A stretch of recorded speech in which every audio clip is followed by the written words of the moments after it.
Olá, eu sou a Carol Nogueira e esse é o Item Mais da CNN.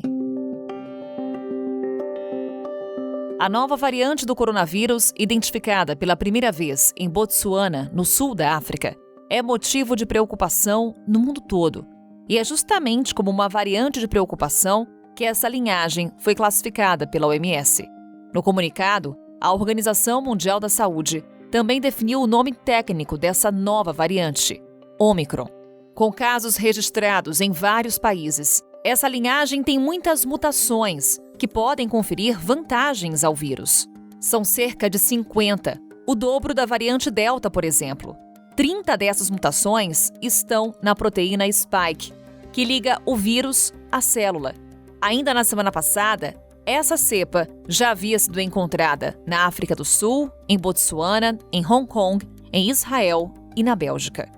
A pesquisadora da Fiocruz, Marilda Siqueira, comentou o alerta da OMS e as dúvidas sobre os impactos dessa nova cepa para os rumos do combate à pandemia. Foi uma reunião mais de avaliação das características do genoma desta nova variante. Então, foi uma reunião do Comitê Técnico assessor da OMS sobre as variantes genômicas que circulam no mundo e especialmente sobre essa nova variante que começou a circular recentemente. Todo esse processo do que significa essas mutações em termos de aumento de transmissibilidade, a potencial casos de reinfecção, se podem ou não afetar os kits de diagnóstico, como será a resposta da vacina, tudo isso ainda está sendo estudado, não temos dados robustos, concretos ainda para mostrar sobre essa nova variante. Mas, de qualquer maneira, as mutações encontradas em alguns genes são mutações que nos levam a ter uma grande preocupação com esta variante.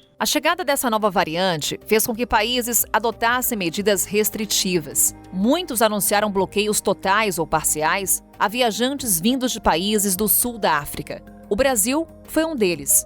A pneumologista e pesquisadora da Fiocruz, Margarete Dalcomo, afirmou à CNN que é necessário reforçar o controle nos aeroportos. Nós estamos testando muito pouco, nós estamos sequenciando menos do que deveríamos. Então é muito importante que o controle de entrada de passageiros seja feito com o maior rigor possível, testando, colhendo, sequenciando, exigindo passaporte vacinal, como nós já dissemos várias vezes. Então nós precisamos aguardar, tudo está sendo muito rápido, a cepa foi detectada na África do Sul, nos preocupa sim, tendo em vista que a taxa de vacinação em todos os países da África, e particularmente na África do Sul, ela não passa de 28% a 30%, ou seja, não há nem um terço da população sul-africana vacinada até o momento. Então, eu diria que, do ponto de vista médico, sem dúvida nenhuma, é uma situação que nos preocupa. A Organização Mundial da Saúde pediu cautela com a possibilidade de uma imposição apressada de restrições de viagens relacionadas à nova variante.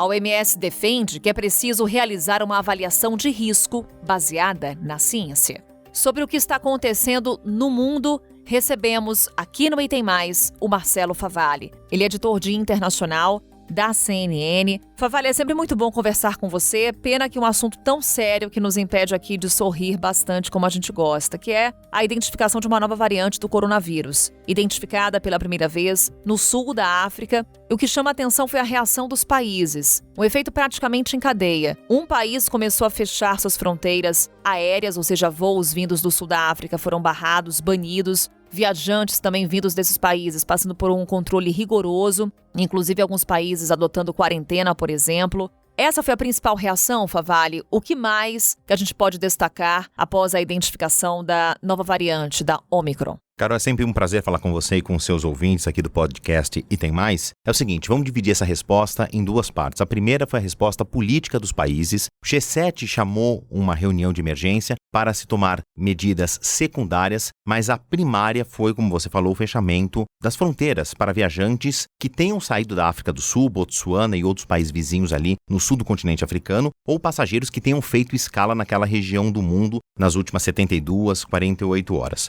Pois bem, o tempo é o senhor de todas as coisas. Para evitar uma quarta ou quinta onda da pandemia, dependendo de qual local do globo você está olhando, os países resolveram já muito rapidamente tomar essa medida que impacta, por exemplo, no setor de turismo, no setor de serviços. Eles sabem que isso vai ter uma consequência direta, principalmente agora em que nós nos aproximamos das festas de fim de ano, onde o comércio é muito mais efervescente e, dependendo de que parte do mundo você olha, o turismo é muito importante para a sobrevivência de algumas economias. Mas mesmo assim optaram por fechar as fronteiras para evitar o que se chama de transmissões autóctones, ou seja, um indivíduo traz o vírus de outra parte do território e começa a transmitir para os seus pares. Esse é o pior pesadelo. Então é muito difícil a gente dizer que estamos vivendo o que aconteceu, por exemplo, no final de 2019, começo de 2020. Nós estamos numa outra fase da pandemia, principalmente porque houve uma disseminação praticamente completa no mundo das vacinas e agora, mais recentemente, dos remédios que combatem os primeiros efeitos do coronavírus.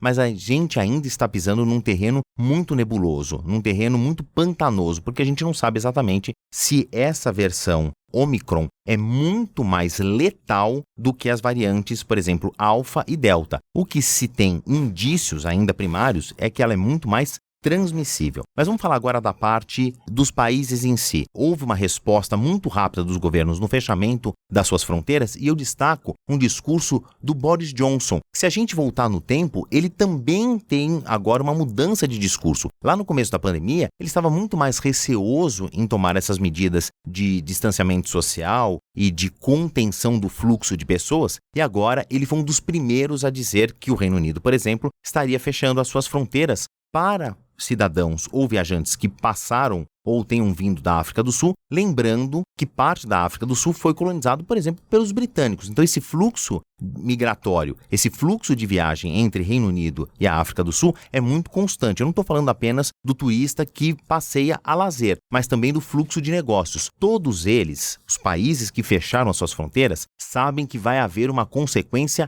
econômica, mas eles quiseram, dessa maneira, cortar na própria carne para evitar um mal maior que bem provavelmente viria se as fronteiras continuassem abertas. E o outro lado, Favalli, como esses países que estão enfrentando essas medidas restritivas de banimento estão reagindo? Afinal, como você falou, já traz de cara o impacto econômico. Pois é, vamos começar com a gritaria da África do Sul, que tinha um sopro de esperança de retomada, por exemplo, da sua indústria do turismo, agora no final do ano. Lembrando que existe uma diferença climática, assim, de polos opostos, né? Enquanto é calor aqui no hemisfério sul, é muito frio no hemisfério norte. O que acontece? A África do Sul, por exemplo, é um território muito aprazível para quem mora na Europa Ocidental. Alemães, franceses, belgas, ingleses, que aliás colonizaram aquela parte da África, para passar as suas férias. É frio na sua terra natal e é bastante calor e relativamente barato em comparação com as duas moedas, os europeus passarem férias na África do Sul. Os sul-africanos, a indústria do turismo da parte sul da África, de um modo geral, estava esperando esse enorme fluxo de países e vai ter sim um impacto na economia. Eu não tenho bola de cristal, mas eu tenho os números que corroboram com essa minha afirmação. Por exemplo, 67,5% do PIB da África está baseado no setor de serviços, em que o turismo, a venda, por exemplo, de souvenirs, atendimento aos viajantes e venda de vinhos, que são tão famosos na África do Sul, está baseada. Quase 72% da força de trabalho da África do Sul está no setor de serviços. Então, que a gente entende que um cancelamento dessas viagens, o fechamento das fronteiras para viajantes da Europa Ocidental, vai ter sim um impacto muito grande na economia da África do Sul, que vem decaindo até antes mesmo do começo da pandemia. Havia, como eu falei, um sopro de esperança que agora houvesse uma pequena retomada que fosse, e a gente sabe que não vai haver. Daí veio a reação dos mercados, Favalli, porque assim que foi notificada a identificação dessa nova variante, as bolsas no mundo reagiram e muito mal. É uma preocupação também econômica, a G7, por exemplo, se reunindo, já pensando nas medidas que devem ser adotadas para evitar mais uma onda. Como é que a economia está encarando também essa nova variante? Eu vou me reter aí para te explicar, Carol, apenas nas maiores bolsas do mundo. Eu vou excluir a Bolsa da África do Sul. O mercado de capitais, ele trabalha com análise de riscos e existe um risco iminente, inclusive com discursos da Organização Mundial da Saúde, que podemos enfrentar aí um inimigo poderoso nessa batalha contra a pandemia. Então os mercados, por exemplo, e nos negócios que estão alicerçados em transporte de passageiros, e eu estou falando das companhias de viagem, companhias aéreas e companhias que constroem os aviões, por exemplo, tiveram quedas bruscas nos seus rendimentos e valores de mercado, com a queda acentuada no valor das suas ações. Lojas de departamento, imaginando-se que o Natal vai ser um pouco mais magro, imaginando também que as pessoas vão ter medo ou vai haver um fechamento do fluxo de pessoas nas ruas. Essas lojas de departamento ao redor do mundo também tiveram perdas sensíveis nos seus valores de mercado nas suas respectivas bolsas. Estou citando apenas 2 exemplos, de 2 setores, da aviação, dentro do turismo, do consumo, para dizer que a economia vai voltar a ser impactada. E nós que ainda estamos na categoria de país emergente, seguimos a segunda onda, porque se cai, por exemplo, uma bolsa estrangeira, aqui também existe um temor amplificado do investidor em não querer ou ter mais receio em aplicar numa bolsa de um país emergente. Todo mundo vai segurar o seu negócio ou vai aplicar em fundos mais seguros. E aí o Brasil deixa de estar numa lista de favorecidos ou de preferências. É claro que sempre vai existir ali um bloco de investidores mais ávidos por riscos. A Bolsa de Valores do Brasil, que tem um patamar sustentável ali na casa dos 120 mil pontos, está aí pouquinho acima do 100. Então, vou usar um jargão aqui do mercado de capital, a bolsa está barata. Ela tem uma tendência de subida depois desse advento pandemia? Claro que sim. Então, existe ainda uma parcela dos investidores que são mais ávidos por riscos em aplicarem agora, imaginando lucros daqui a alguns anos, daqui a alguns meses. Mas, repito, essa ainda é uma fatia muito fina, muito pequena, do grosso daqueles que analisam os riscos. Está todo mundo segurando seu dinheiro e guardando talvez debaixo do colchão, Carol. Favale, faltam muitas informações sobre essa nova variante. Se de fato ela é mais transmissível, temos apenas dados de pesquisas preliminares, se ela é mais letal ou não do que as demais variantes identificadas. Mas o que especialistas estão apontando como um consenso é a demora no andamento da vacinação contra a Covid-19 na África. A África é um exemplo da segregação quando falamos desse assunto, da desigualdade no acesso às vacinas no mundo? Carol, os números, se a gente olhar para o continente africano, eu queria fazer aqui um parêntese, que o continente africano é o maior continente do mundo em número de países, com perfis muito diferentes, principalmente se a gente dividir a África em 2. Tem a África árabe, que é aquela que faz fronteira com o Mediterrâneo, e a África subsaariana, a África negra, que fica abaixo do deserto do Saara. Tem perfis diferentes, mas vamos colocar como um todo mundo no mesmo balaio, 11% apenas da população da África recebeu pelo menos uma dose. São 7,2% de toda essa população com todo o ciclo vacinal completo e 13,7% daqueles que tomaram uma dose. Somando, dá 11% dos africanos, todos eles vacinados. O mundo está se aproximando dos 55% de completamente vacinados. E para a gente manter aí uma taxa de comparação, nos Estados Unidos, que a gente ainda tem uma grande parcela de uma população num movimento anti-vacina, estamos falando em praticamente 60% da população vacinada. Agora eu queria fazer um recorte dentro do continente africano, já que a identificação surgiu ali na parte mais sul, Botsuana e África do Sul, que às vezes lidera o ranking do país mais rico do continente africano. 35% da população da África do Sul está totalmente vacinada. E aí a gente tem 2 problemas. Primeiro, o acesso às vacinas. Estamos falando de mais um país emergente, e aí é um problema financeiro. E também tem um outro problema muito característico da África do Sul, que é a baixa adesão à vacinação. Por quê? Porque o sul-africano ele sofreu muito com a epidemia de AIDS e culpa o frágil sistema de saúde da África do Sul em não ter conseguido combater essa grande epidemia até então do século XX/século XXI, que foi a epidemia da AIDS, principalmente nos últimos 30, 35 anos. Então, a adesão à vacina na África do Sul é muito pequena por conta desse trauma da população. Somando esses 2 fatores na mesma equação, a gente tem um baixo teor de vacinação na África do Sul e na África de um modo geral, por ser um dos grandes bolsões de pobreza do mundo. A virologia já sabe disso desde a década de 60, quando se deu início à chamada virologia moderna.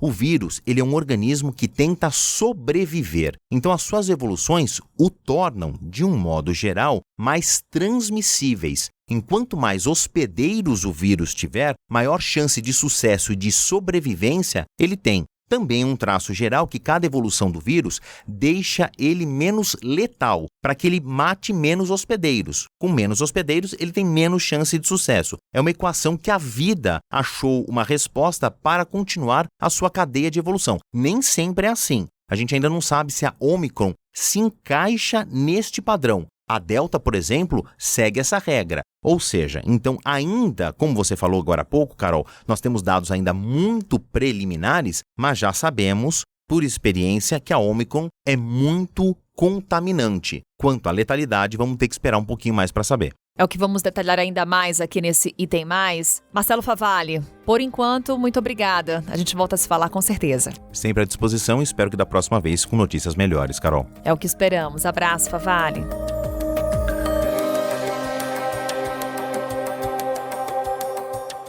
Até o momento, não existe confirmação de casos da nova cepa no Brasil. Mas o presidente da Anvisa, Antônio Barra Torres, reconheceu que é possível que a variante Ômicron já esteja circulando pelo país, sem ainda ter sido detectada. Realmente, a possibilidade, ela existe.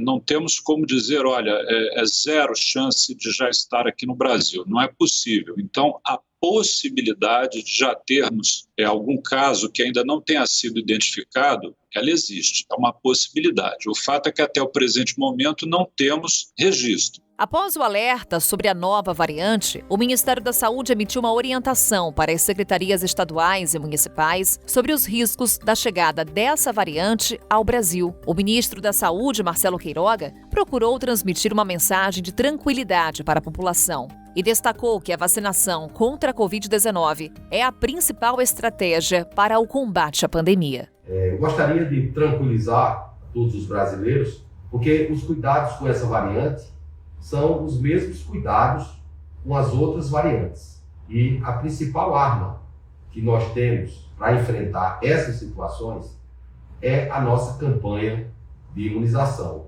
Nesse particular, o Brasil, como vocês sabem, vai muito bem. Nós já distribuímos mais de 372 milhões de doses de vacina e dessas, 308 milhões já foram aplicadas nos brasileiros. É por isso que hoje vivemos um cenário epidemiológico de maior tranquilidade.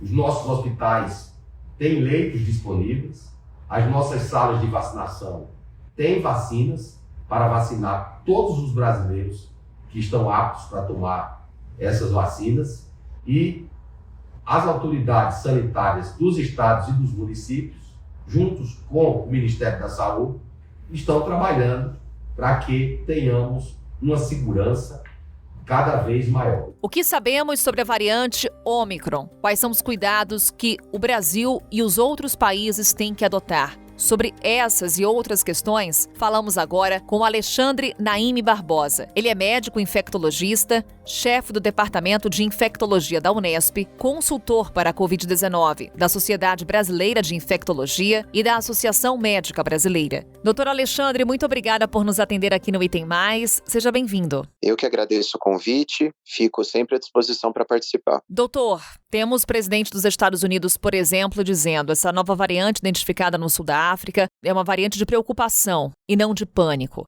Mas diante de uma nova variante, é claro que muitas dúvidas surgem na nossa cabeça. Para começar a nossa conversa, doutor, o que sabemos de evidências científicas até o momento com relação à Ômicron? Em relação à nova variante Ômicron, o que nós sabemos com absoluta certeza é que ela é uma constelação de novas mutações. Quando a gente compara o vírus original, que veio lá de Wuhan, com a variante alfa, a beta, a gama e a delta, a variante Ômicron se destaca por um acúmulo de mutação nunca antes visto. Se nós pegarmos como termo de comparação a variante delta, que é a variante que estava até poucas semanas predominando no mundo todo, ela que a variante delta já tem várias mutações ligadas à maior transmissibilidade, estava causando aumento de número de casos e número de óbitos na Europa, a variante Ômicron tem o dobro de mutações e muitas dessas mutações associadas em genes que podem significar maior transmissibilidade, maior chance de reinfecção e chance também de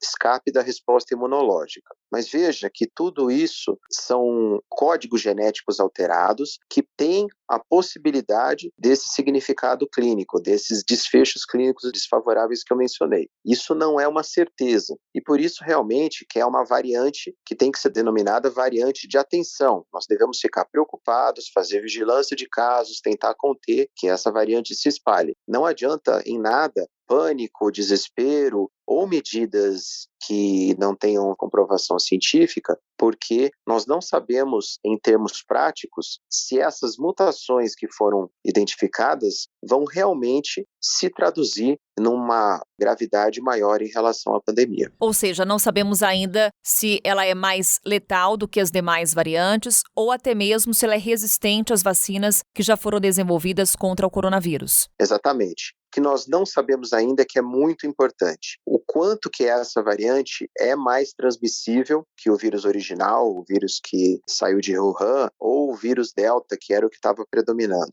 Ele é, por exemplo, 2 vezes mais transmissível que o vírus Delta, ou 3 vezes, isso é uma informação importante. Que ele tem maior chance de transmissão, isso a gente já sabe, porque justamente foi por conta de alguns surtos que estavam acontecendo em províncias da África do Sul, foi que se realizou o estudo genômico e se identificou essa variante. A gente já sabe que ele é mais transmissível, mas o quanto que ele é mais transmissível? Primeira pergunta. Uma outra pergunta que se coloca como primordial é a chance de reinfecção. Estudos feitos baseados nesses surtos que eu mencionei em 3 províncias da África mostram que a maioria das pessoas já tinha tido infecção pela Covid, infecção natural pela Covid. Então, numa primeira análise, numa avaliação muito preliminar, talvez ele possa causar mais reinfecção do que as outras variantes. E aí as perguntas para as quais a gente não tem a menor resposta ainda. Esse vírus, ele vai causar mais Covid grave? Vai necessitar mais internação por conta de quadros de síndrome respiratória aguda grave? Esse vírus, ele está relacionado a um pior desfecho quando a gente avalia óbito, quando a gente avalia mortes? Isso a gente não sabe ainda com total certeza, mas reportes não publicados, entrevistas de médicos que atendem Covid nas regiões onde está acontecendo já a predominância da Ômicron. Nós tivemos 2 entrevistas, uma do equivalente ao presidente da Associação Médica Sul-Americana, uma médica deu uma entrevista agora de manhã dizendo que a maioria dos casos eram de leve a moderados. Teve um outro chefe de infectologia da África do Sul que também reportou a mesma coisa. Então, por enquanto, não há um aumento de hospitalização e óbito na África do Sul, que é um bom sinal, sabendo que esse país acumulou, na verdade, acabou sendo um dos afetados pela variante Ômicron por conta da baixa taxa de vacinação que a gente vê na maioria das regiões desse país. Essa nova variante, doutor, como o senhor destacou nessa conversa, chama a atenção pela quantidade de mutações. A maior parte está na proteína Spike. O que isso significa? Significa que a ligação entre o vírus e a célula que o vírus infecta pode ser modificado. Então, a proteína Spike é como se fosse uma âncora que ela se liga ao receptor de angiotensina 2, um receptor que nós temos em diversas células do nosso organismo. E a proteína Spike, então, da Omicron é bastante diferente da proteína Spike dos vírus anteriores. Isso pode significar, por exemplo, maior facilidade de ligação e, por isso, maior transmissão e até mesmo maior velocidade de infectividade das células, o que poderia se traduzir, por exemplo, numa maior gravidade. Mas é necessário que a gente avalie os dados clínicos, que foi isso que eu discuti, que até o presente momento não se verificou essa maior gravidade, somente maior transmissão. Isso também é muito importante na questão da prospecção do que a gente entende por efetividade das vacinas. Então, neste momento, os estudos de curto prazo que já estão sendo feitos é a neutralização do vírus Ômicron com anticorpos neutralizantes de pessoas que foram vacinadas com as diferentes plataformas. Então, por exemplo, pessoas que foram vacinadas com Pfizer ou com Oxford AstraZeneca ou com Coronavac ou com Janssen, você retira o sangue dessas pessoas em até 3 meses após a vacinação para você ter um bom título de anticorpo e faz ensaios em laboratório avaliando se esses anticorpos neutralizantes dessas das pessoas vacinadas conseguem bloquear, conseguem neutralizar, conseguem inativar o vírus para que ele não se reproduza. Então, esses são os estudos que começaram a toque de caixa. Todas as indústrias farmacêuticas, todos os institutos de pesquisa que trabalham com vacina vão se debruçar sobre esse tema nas próximas semanas. Em cerca de 2 a 3 semanas a gente já vai ter resultado desses estudos para saber justamente essa pergunta, que é a que mais nos preocupa. A variante Ômicron tem capacidade de escape em relação às vacinas que existem, ou a resposta vacinal continua mantida? Doutor, como saber se a pessoa está infectada por essa variante? Os testes disponíveis hoje conseguem fazer essa identificação? Alguns testes específicos conseguem sim determinar, inclusive já estão disponíveis no Brasil, que são os testes de sequenciamento genômico, que é uma derivada do RT-PCR. Então, quando eu faço o famoso exame de swab, do cotonete, como ficou popular, um dos testes que se faz pelo cotonete é o RT-PCR, em que você pega e identifica um pedaço da cadeia de RNA do SARS-CoV-2. Essa parcela, esse pedaço do RNA, ele pode também ser decodificado, ele pode ser sequenciado, e você consegue verificar quais são as mutações que estão presentes no vírus daquele paciente. E aí você classifica em alfa, beta, gama, delta ou ômicron. Então, vários laboratórios no Brasil estão certificados para esse sequenciamento genômico. Existe uma rede de colaboração entre esses laboratórios que vão mandando as análises de sequenciamento genômico para justamente entender quais cepas estão predominando. Então, por exemplo, agora no Brasil, mais de 95% dos vírus isolados são vírus delta. Há 4, 5 meses atrás, no meados do ano, entre abril, maio, junho, o que predominava era o gama, que foi o responsável, na verdade, pela imensa maioria dos óbitos. Mais de 400 mil óbitos foram notificados durante a prevalência da variante gama. Depois, com o avanço da vacinação, mesmo com a chegada do vírus Delta, que é um vírus mais transmissível, nós tivemos 40 a 50 mil óbitos durante a predominância do Delta, mostrando como é importante a vacinação. E agora, todo o esforço na questão de identificação da variante Ômicron. Então, por exemplo, teve um caso que foi noticiado pela mídia de um passageiro que veio da África do Sul, que entrou com teste negativo, mas depois a Anvisa foi atrás. Esse paciente foi positivo no RT-PCR e está se aguardando o resultado do sequenciamento genético desse paciente, para ver se ele chegou no Brasil com a variante Delta, que é uma das que está circulando ainda na África do Sul, ou já com a Ômicron, que começa a predominar em diversas províncias daquele país. Doutor, o senhor cita as diversas variantes de preocupação, destacando a Delta e destacando a Gama. Porém, outras variantes foram identificadas aqui no Brasil, mas não tiveram um grande avanço em termos de infecções dos brasileiros. O que pode determinar se a Ômicron, chegando por aqui, vai ser a variante de predomínio, aquela que vai ser responsável pelo maior número de infecções no nosso território? Há fatores que são levados em consideração para chegar a essa conclusão? Isso já é uma certeza. Nós não podemos impedir completamente a chegada, a dispersão e a predominância da Ômicron no Brasil. O que a gente pode fazer é retardar, mitigar esse processo, porque é uma variante que está associada a maior transmissibilidade. A gente já tem esses dados da África do Sul. Quando a variante Ômicron circula num ambiente em que também está circulando a Delta, rapidamente ela passa a ser a predominante. E isso aconteceu, por exemplo, anteriormente, quando a Delta substituiu a Gama, ou quando a Gama, mais anteriormente, substituiu a circulação do vírus original e de um pouco de alfa que circulava no Brasil. Então, sempre pela lei de Darwin, a lei de que o ser mais adaptado é o que predomina, um vírus que ele é mais transmissível, ele vai se tornar o vírus predominante. Isso vai acontecer mais cedo ou mais tarde no Brasil. A gente espera que quanto mais tarde, melhor, né? Esse é o esforço que tem que ser feito. Mas, em termos de competitividade evolutiva, não há o que discutir. A Ômicron é muito mais transmissível e vai substituir a variante Delta em todos os países mais cedo ou mais tarde. A questão toda é descobrir justamente esses outros pontos que nós estamos debatendo. É uma variante que vai determinar maior gravidade, maior número de óbito?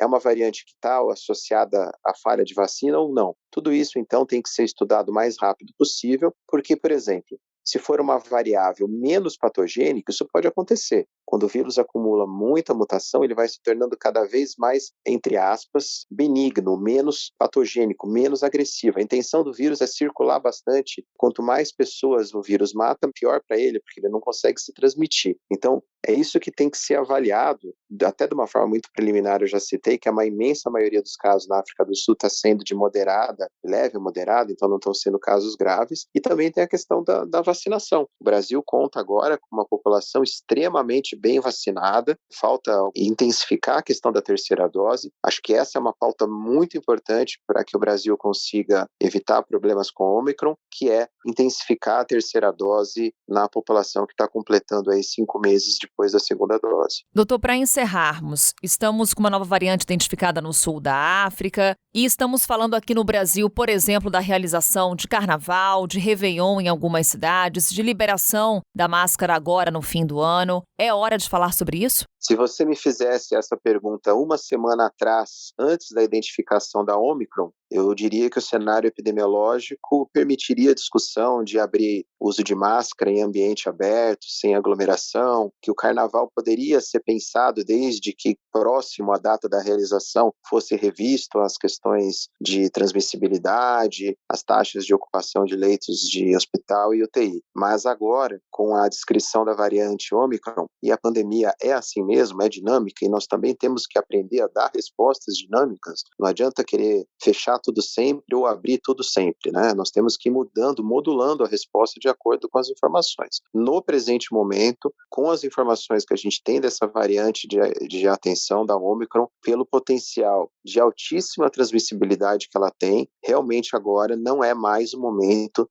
de discutir flexibilização de máscara ou realização de eventos com aglomeração, que as pessoas não estejam adequadamente protegidas com a máscara. Doutor Alexandre, muito obrigada mais uma vez por essa conversa e vamos, claro, acompanhando a evolução sempre nesse bate-papo que, de uma forma muito didática, a gente consegue traduzir para as pessoas o que está acontecendo no mundo. Mais uma vez, obrigada por essa conversa. Eu agradeço o convite de vocês, fico sempre à disposição para participar desse podcast. Combinadíssimo, doutor. Obrigada.